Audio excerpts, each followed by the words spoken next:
सौतेली कामवाली। मम्मी, अरे मम्मी कहाँ हो आप? अरे क्या है नालायक, क्यों शोर मचा रहा है? दिख नहीं रहा सीरियल देख रही हूं मैं। और जब मैं टीवी देखूं ना, मुझे डिस्टर्बेंस बिल्कुल पसंद नहीं है। ये बात तुम बाप बेटो दोनों बहुत अच्छी तरह जानते हो, लेकिन आदत खराब है। माँ शांति से 5 मिनट बैठ जाए, तुम दोनों को बर्दाश्त कहाँ है? पहले ये बताओ, ये बुआ का फोन बज रहा है पिछले 10 मिनट से, उठा क्यों नहीं रही हो? अब की बार बुआ ने मेरे फोन पर फोन कर दिया। बस इसीलिए नहीं उठा रही हूँ। बताया ना, मेरा सीरियल चल रहा है। अगर अभी तेरी बुआ का फोन उठा लिया, आधे घंटे से पहले फोन रखेगी नहीं। ऊपर से ऐसी ऐसी जली कटी बातें करेगी, सारा मूड खराब हो जाएगा मेरा। तुझे अच्छी तरह पता है, पूरे दिन में यही सीरियल देखती हूँ मैं। उसमें भी कोई ना कोई डिस्टर्ब करने चला ही आता है। अच्छा ऐसी बात है, चलो फोन उठाकर मैं ही बुआ को बता देता हूँ, मम्मी सीरियल देखने में बिजी है, आधे घंटे बाद कॉल कर देना। अरे इधर दे नालायक, 2 पैसे की अकल नहीं है तेरे अंदर? आया बड़ा, बुआ को बता देता हूँ। बड़बड़ाते हुए सरिता ने बेटे के हाथ से फोन दिया और अगले पल उसके तेवर ऐसे बदल गए जैसे किसी ने टीवी के रिमोट से चैनल बदल लिया हो। अरे जीजी कैसी हैं आप? कितने दिन हो गए आपसे बात ही नहीं हुई। और आपको एक बात बताऊं, कल रात से ना हिचकी आ रही थी मुझे। मैं तो नीरज के पापा से कह भी रही थी, देख लो मानो या ना मानो, जबलपुर वाली जीजी की याद आ रही है। अरे जब जब आप याद करती हो ना, मेरी तो हिचकियां बंद ही नहीं होती। अच्छा ऐसी बात है भाभी, फिर फोन क्यों नहीं उठा रही थी मेरा? अरे 3 बार पूरा फोन बज बज के बंद हो गया, तब जाके नीरज के फोन पर फोन मिलाया। मेरा फोन आता है तो आपके कान में आवाज नहीं आती क्या? बस हिचकी ले लेकर ही काम चला लेती हो आप। हाँ बिना जीजी, मजाक करने की आपकी आदत गई नहीं। आपको तो पता ही है, दोनों बाप बेटे एक नंबर के निकम्मे और कामचोर है। एक काम में हाथ लगाकर कोई राजी नहीं है। अरे पूरे घर का काम खत्म करते करते आधा दिन बीत जाता है मेरा। अभी अभी याद आया, कई दिन से अचार पापड़ को धूप नहीं दिखाई। बस जीजी वही अचार पापड़ धूप में डालने छत पर गई थी, आपका फोन आया ना तो पता ही नहीं चला। अच्छा ठीक है, समझ गई मैं कितना बिजी रहती हो आप। बस आप एक बात बताओ भाभी की बात बात पर मेरे भाई और भतीजे को निकम्मा कामचोर कहना अच्छा लगता है क्या? अरे पति परमेश्वर होता है और आप बात बात पर ऐसे शब्दों का इस्तेमाल करना शुरू कर देती हो। अरे जीजी आप बिना बातों को दिल पर लगा लेती हो। अरे मैंने कब मना किया कि पति परमेश्वर नहीं है? लेकिन जो सच है वो है। अच्छा ये बताओ, आज आपको याद कैसे आ गई? मेरी कोई खास बात थी या ऐसे ही? हाँ भाभी खास बात है, तभी तो आपको फोन मिलाया है, वरना इतनी दोपहरी में मुझे भी कोई शौक नहीं चढ़ा कि मैं फोन करके आपके आराम में खलल डालूं। अरे जीजी वो नीरज को ना कोचिंग जाना है, अभी फोन रख रही हूँ, अपने फोन से मिलाती हूँ, आप नाराज मत होना। हाँ कोई बात नहीं भाभी, मिला लो। फोन रखने के बाद, पढ़ाई खत्म हो गई मेरी, नौकरी करता हूँ अब मैं। आप कुछ भी बोल देती हो, वो भी क्या सोच रही होंगी? अरे कुछ नहीं सोच रही तेरी बुआ, इतना दिमाग नहीं है तेरी बुआ के पास।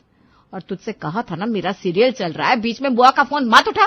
तो भी पक्का अपनी बाप की औलाद है, मुझे परेशान किए बिना खाना कहाँ हजम होता है तुम दोनों का। सरिता ने एक बार फिर से अपना सीरियल चालू किया और टीवी के आगे बैठ गई।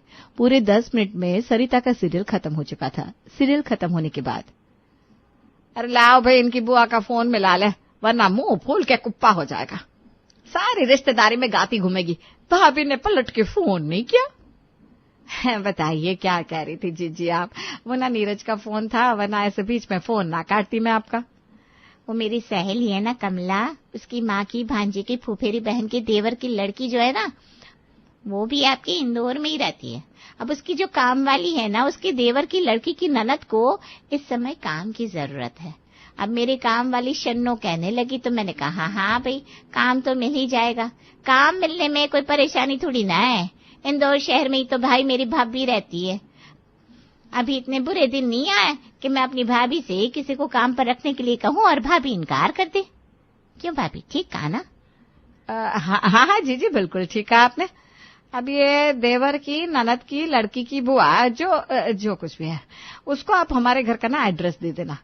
अब इतनी लंबी रिश्तेदारी तो मुझे याद रहेगी नहीं, लेकिन इतना मैं कह सकती हूँ, यहाँ आकर वो आपका नाम बताएगी तो मैं उसे काम पर रख लूंगी। बुआ जी ने फोन रख दिया। फोन रखने के बाद, अरे मम्मी ये क्या? मम्मी की, फूफी की, चाची की, मामी की चल रहा था। कैसी कैसी रिश्तेदारी याद रखते हो आप लोग? यह सब तुम्हारी बुआ की कारस्तानी है।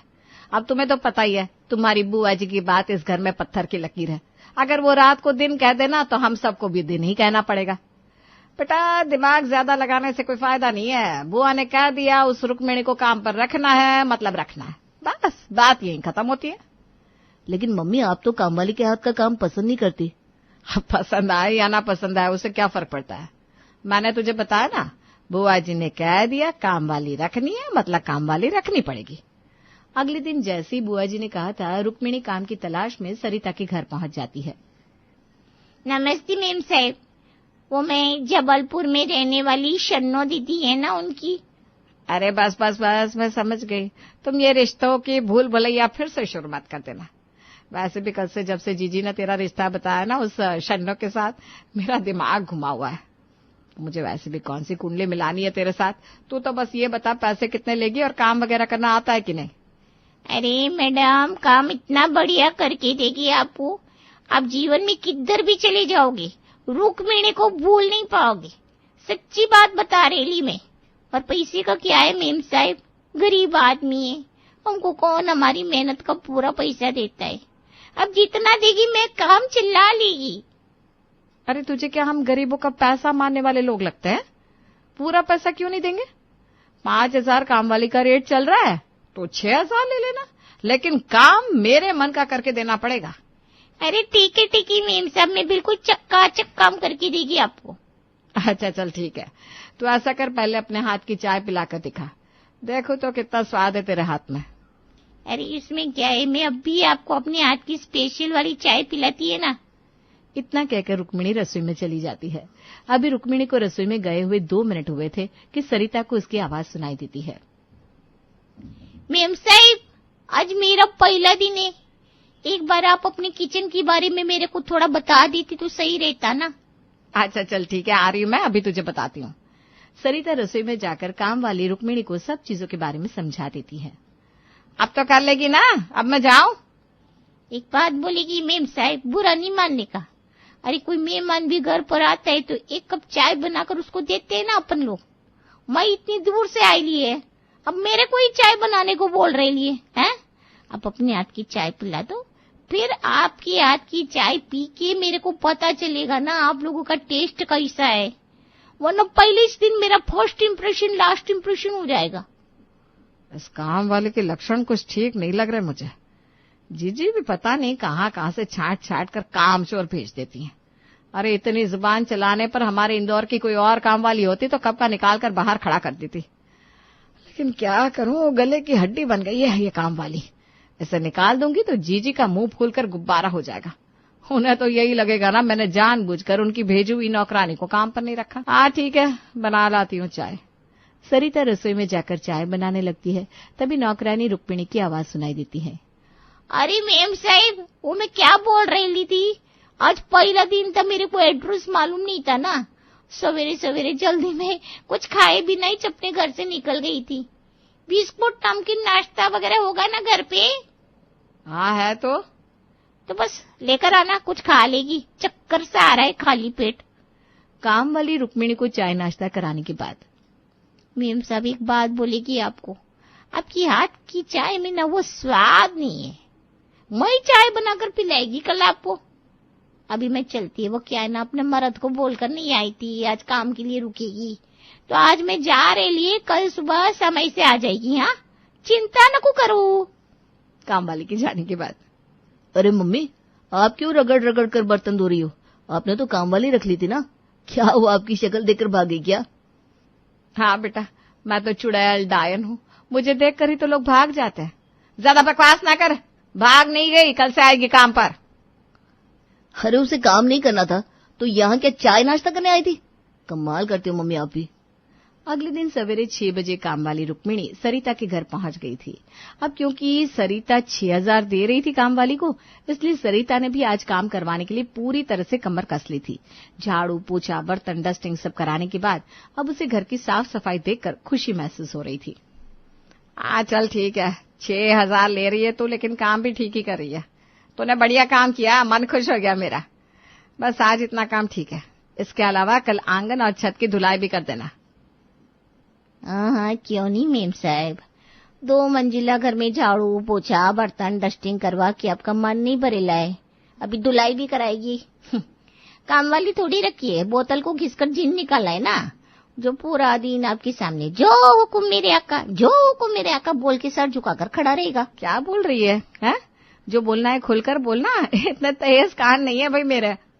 कुछ नहीं मेम साहब, ठीक है, शाम को आएगी, अभी जा रही है। कुछ दिन बाद, रुक्मिणी देख रही हूँ, जब तू काम मांगने आई थी तब तो बोल रही थी घर के सारे कामों में हाथ बटाएगी, और अब झाड़ू पोछा करके ऐसे गोली की तरफ भागती है तू। ये ले सब्जी रखी है, इन्हें काट कर रखकर जाना। अब हर रोज का यही हो गया था। अभी तक बिना किसी मदद के अकेले घर संभाल रही सरिता को अब छोटे से छोटा काम खत्म करने के लिए भी रुक्मिणी की जरूरत पड़ने लगी थी। दूसरी ओर घर के पहाड़ जैसे काम को करते करते रुक्मिणी की हालत भी खराब होने लगी थी। एक दिन रुक्मिणी सरिता के यहाँ पहुंचती है। दीदी बहुत बड़ी खुशखबरी है, पहले मेरे को मिठाई खिलाओ फिर बताती है।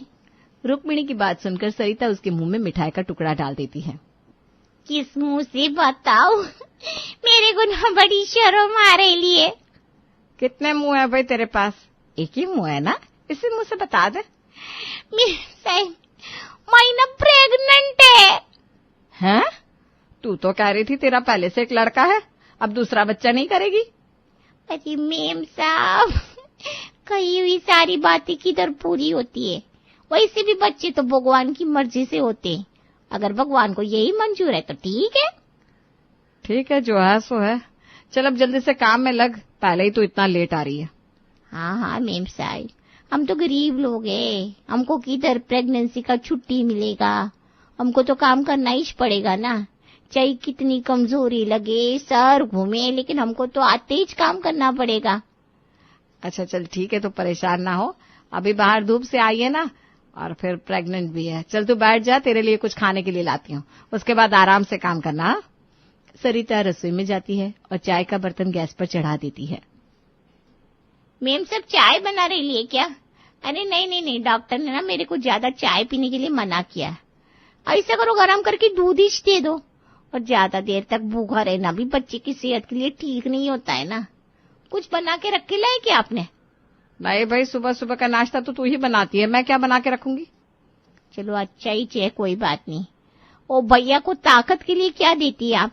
मेरे को भी थोड़ा सा दे दो ना, दूध के साथ ले लेगी, मेरे बच्चे को भी ताकत आएगी ना। क्या कहा तूने? भैया को मैं काजू बादाम खिलाती हूँ, अब क्या तुझे भी काजू बादाम खिलाऊं? हाँ मेम साहब, आपका बच्चा बच्चा है, हम गरीब लोगों का क्या है, हमारे बच्चों के लिए कौन सोचता है। तू ये बात बात पर रोना धोना क्यों चालू कर देती है?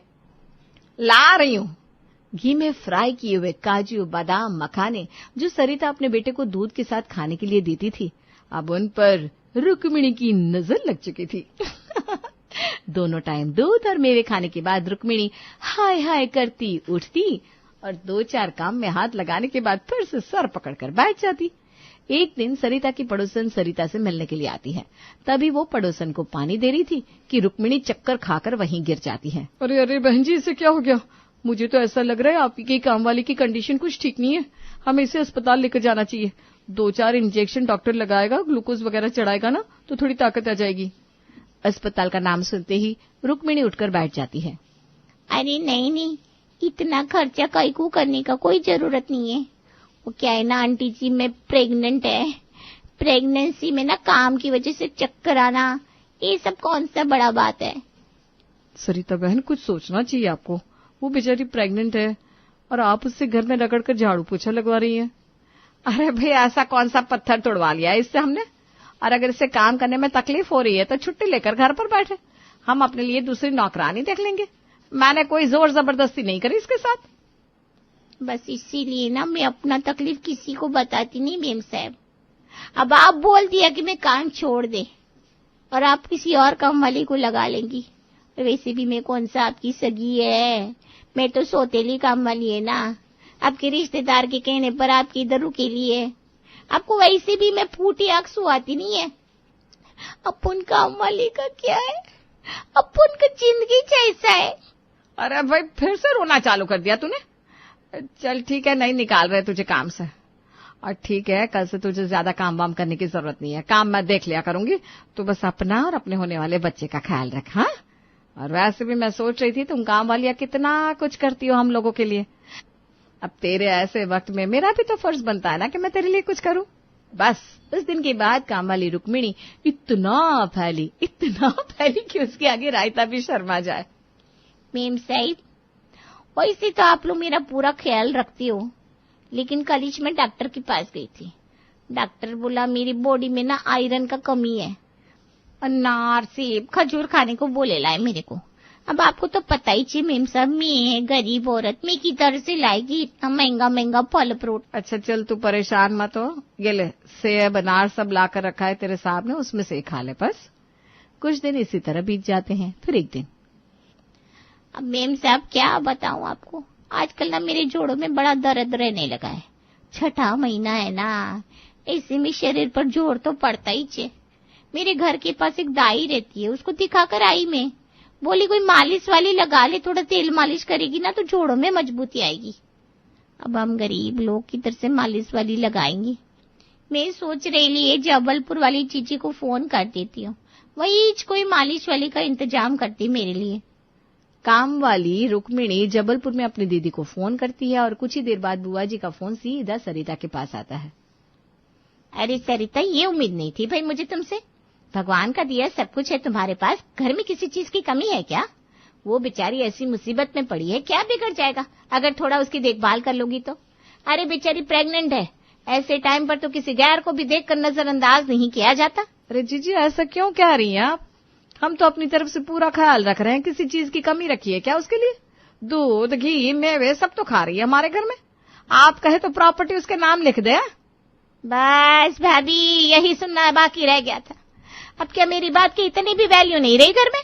बुआ जी को गुस्सा होता देख सरिता को तुरंत एहसास होता है कि उसने शायद कुछ गलत बोल दिया। अरे जीजी, आप तो मेरी बातों का गलत मतलब निकाल ले गई। देखिए, आप फिक्र मत करिए, आप यही चाहती है ना मैं उस रुक्मिणी का पूरा ख्याल रखूं, तो आप अब निश्चिंत हो जाइए। आपकी काम वाली को कोई शिकायत का मौका नहीं मिलेगा। मैं हूं ना, मैं देखभाल करूंगी उसकी। सरिता को काम वाली रुक्मिणी के लिए एक मालिश वाली भी लगवानी पड़ती है। रुक्मिणी बड़े आराम से 6000 महीने ले रही थी। उसके अलावा घी, दूध, फल, मेवे की दावत भी उड़ा रही थी। इतना ही नहीं, अब तो मालिश वाली से उसके दिन में 2 वक्त मालिश भी हो रही थी। रुक्मिणी को सरिता के घर आए 11 महीने बीत गए। ना तो 11 महीने में रुक्मिणी का पेट नजर आ रहा था और ना ही अभी तक बच्चा पैदा हुआ था।